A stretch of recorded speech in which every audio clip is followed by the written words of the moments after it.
Good morning, folks. Welcome back to our morning call. It is Wednesday. We're halfway through the week.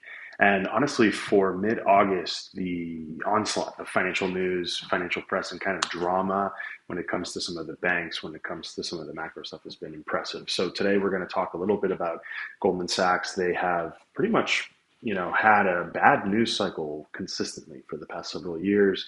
And if you're sort of in the weeds on the firm and the history of the firm and what they've accomplished in the past few CEOs and cycles, a lot of people are starting to think that there is some dilution of the brand going on, and there have been over 200 partners that have left Goldman Sachs. And Goldman Sachs is historically known for being this secretive, concentrated partnership, but then they did go public several years ago, but they still promote their top employees to that role and title of partner to try to contain or hold on to that allure of the 80s, 90s, early 2000s. Ever since then, it's been a slew of corruption crises. We had the one IMDb thing where Goldman Sachs was involved in working with a sovereign wealth fund that one of the leaders ended up stealing a significant amount of money, and there were several mispricings and valuations on certain deals that didn't make sense. Goldman Sachs got sort of caught up in that, and for me, that sort of marks the beginning of the end for the firm.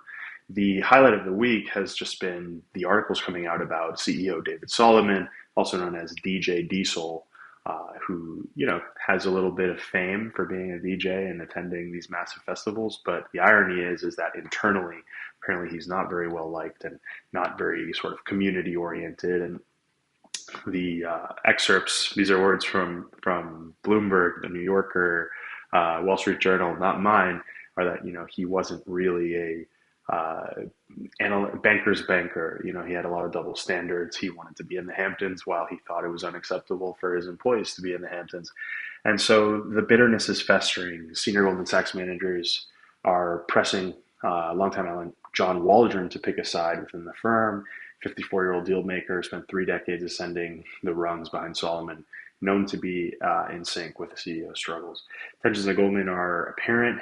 Larry Fink casually opined on television that there's an obvious schism within the bank. And I think it's ironic that Larry Fink of BlackRock is saying this because, as I've said before, if you watch my calls, if you kind of have been following, you'll know that, and even in the portfolio we state this, you'll know that I think BlackRock has eclipsed Goldman Sachs as the most favored bank by the U.S. government. I think that the U.S. government, when they want some sort of bridge or diplomacy or special project, they've started to go to BlackRock, where they used to go to Goldman Sachs. So a lot of sort of drama there from one of those epicenters of prestige and business in the banking world, and they can't really. They're not really doing a great job of maintaining that premium feel, so to speak. It's also been plagued by failures or losses in their consumer banking business. They have the Apple Card with Apple. They have Goldman Sachs Marcus, and it hasn't been a success thus far for Goldman Sachs, and was largely a spearheaded project by CEO David Solomon. But moving on from that leads me kind of to a little bit of the market briefing part of the call, where this morning, rating agencies, Moody's, S&P, Fitch, declared that or one of the agencies declared that there will be a sweep of downgrades across U.S. banks, may actually include J.P. Morgan. And I think if it includes J.P. Morgan, it likely includes Goldman Sachs as well. This comes on the tail of the U.S. being downgraded, the sovereign debt of the U.S. being downgraded. That's basically like the government's credit score. But it does not make me feel happy in my tummy to finish up the year with, we started with a banking crisis in small and medium lenders, small and medium banks. We went through this tightening cycle with the Fed, very worried about inflation, very worried about raising interest rates and what that would do for companies. In fact, defaults have increased substantially. We've seen large industrial businesses like Yellow Trucking go under due to financial pressure. We're seeing obviously some of the banks not able to manage the rising rates environment because they had lent out too many inexpensive mortgages. And so, the domino effect of this has been compelling to watch. Then they downgrade the United States because our debt keeps going up without really a plan to unwind it, while interest rates going up, while we're worried about a recession. And now we're getting hit with a downgrade of actually the sort of prestige banking system. We'll see how this plays out, but it's not a good series of indicators, especially for sort of the financial piece of the economy and the market. But overall, markets are steady. I mean, U.S. equities have continued to do exceptionally well for the year, but a lot of analysts and strategists out there are waiting for that second shoe to drop. You have Michael Burry coming out and revealing that he has a massive short position. I've been having a chuckle because the internet has been saying Michael Burry opened a $1.6 billion short position. It's actually not true. I think it's a several $100,000 position where he bought options, but the industry likes to quote derivatives investments in what's called notional value.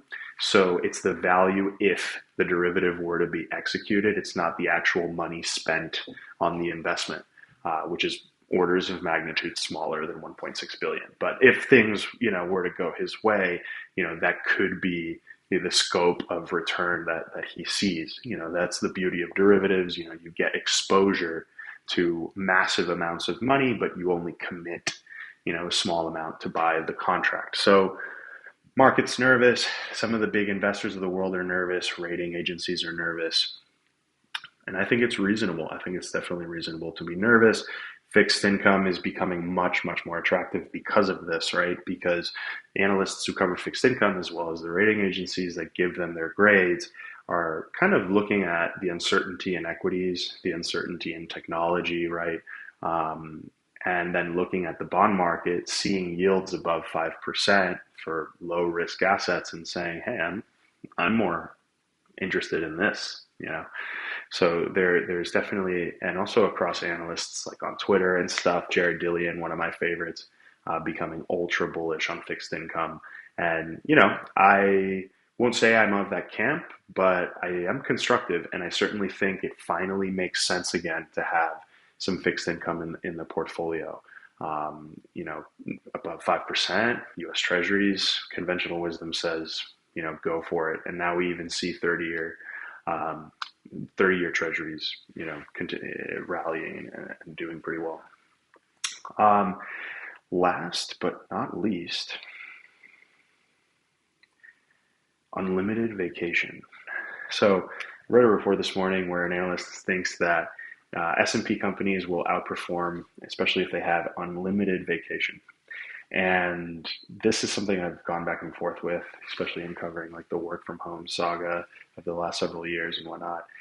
In unlimited vacation, I believe will likely result in like an outperformance because I think it's a psychological trap. I think it makes employees feel great upon being hired, right? It's like getting told, someone's running for class president in middle school and they say, recess all day or lunch all day. It's kind of the same thing, right? You hit an interviewer with unlimited vacation and they start to see stars. But the reality of it is that there's no clarity, or in many cases, there's no clarity as to how much vacation you have, how many days you have, do you own those days? And let's remember, I mean, most companies, if you bank extra vacation days, if you then leave the company, you are paid for those days. They are days that you earned, and they're part of your compensation package. If your days are unlimited, you don't own them. And so it's a psychological trick. You're actually earning less money, and you're being front loaded this verbiage that's very exciting, I think, for a lot of people, and this has been very popular in technology.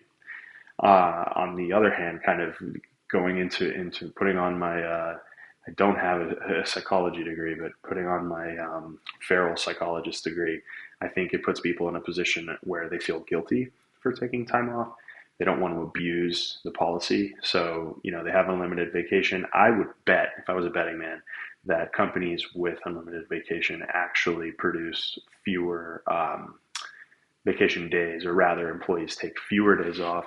It's a psychological trick. I've seen a lot of people fall for it.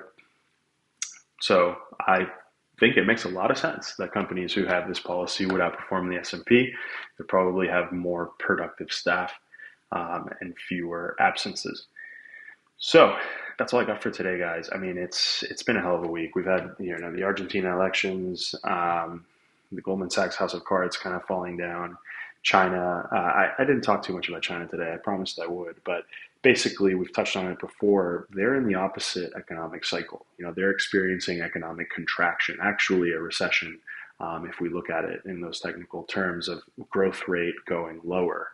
And so their central bank, their policymakers are actually easing financial conditions, whereas in the West, we are tightening. We're raising interest rates. We're making the conditions more challenging to try to drive down prices and maybe try to stifle some of the demand that keeps bidding prices up in our Western economies. In China, people are not spending. They're not going out into the market. A lot of the companies and individuals are defaulting on debt. So the government is scrambling to, put some gas on the embers of the economic fire in China to try to get things moving again. They need a growth rate of 8%. I've touched on this before. So challenging there, and it's been insane to watch this because especially 2 years ago, in kind of my annual strategy piece, one of the main themes I had was central bank deviation, central bank policy deviation. So expecting to see this in China easing, focusing more on growing the economy, whereas in the West, we're raising rates. So you see how the, economic powers of the world deviate and sort of what tools are they using in their toolbox to navigate their economic conditions. It certainly was the case last year where we saw a differing sort of policy, Japan keeping rates where they were, China kind of in that pre-easing phase, US raising rates, places like Canada and the UK raising rates more aggressively at the very beginning or sooner. So, we were definitely on the money with that last year, but it's even more so a thing this year with China actually cutting rates and easing. And then, I'll close out with one more thought that was brought to my attention by, I forget, one of these Twitter CFAs, that, if inflation is going down and interest rates stay the same or go up, that's not just economic tightening by the federal government. It's kind of natural. It's like organic tightening because, if interest rates are at 5%, right? And inflation continues to go down from 3% to 2%, we've actually kind of tightened, real rates by another 1%, even though interest rates haven't, manually gone up because the Fed said so. It's just because the difference between inflation and the rate has increased due to the underlying, economic move. So we have to start to now negotiate that as well. So a lot of people are calling for interest rate cuts next year, Goldman Sachs being one of them. They think in March of next year we'll see interest rate cuts. I'm in the higher for longer camp. I'm not sure if we'll see interest rate cuts by then, but I certainly do expect maybe some pauses, especially if we continue to see inflation go down. Anyways, guys, wrapping it up, we'll catch up on Friday as well. And check out the Discord. We're posting a lot of stuff. We have some static videos. We have a great video on ETF myths that's out in the education piece, also available here on the channel. And see you guys on Friday. Take care.